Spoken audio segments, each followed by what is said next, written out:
പെൺകുട്ടി ആഗ്രഹിക്കുന്നുണ്ടെങ്കിൽ പേര് സഹിതം വെളിപ്പെടുത്തണമെന്ന് കോൺഗ്രസ് നേതാവ് ഡോക്ടർ ജിൻഡോ ജോൺ. കാർഡടച്ച് വിടുവിക്കുന്നതിലും നല്ലത് കളകളെ തിരഞ്ഞു പിടിച്ചു മാറ്റുന്നതാണെന്ന് ജിൻഡോ ഫേസ്ബുക്കിൽ കുറിച്ചു.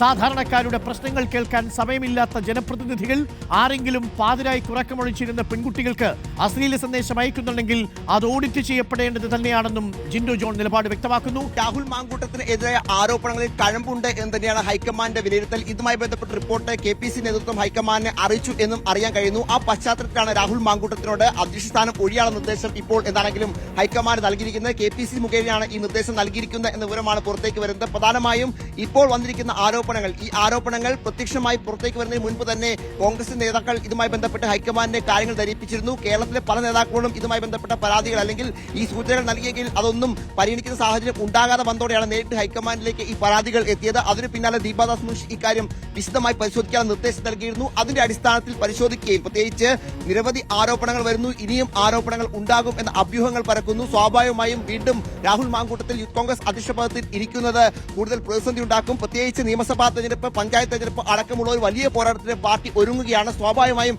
അത്തരത്തിൽ ഒരു പോരാട്ടത്തിലേക്ക് പോകുമ്പോൾ രാഹുൽ മാങ്കൂട്ടത്തിനെ ആ പദവിയിൽ നിലനിർത്തുന്നത് അത് കൂടുതൽ പ്രതിസന്ധി ഉണ്ടാക്കും, പാർട്ടിയെ പ്രതിസന്ധിയിലാക്കും. അതോടൊപ്പം തന്നെ മുന്നോട്ടുള്ള പ്രവർത്തനങ്ങളെ ബാധിക്കും. അത് മാത്രമല്ല എതിരാളികൾ ഇത് ആയുധമാക്കും.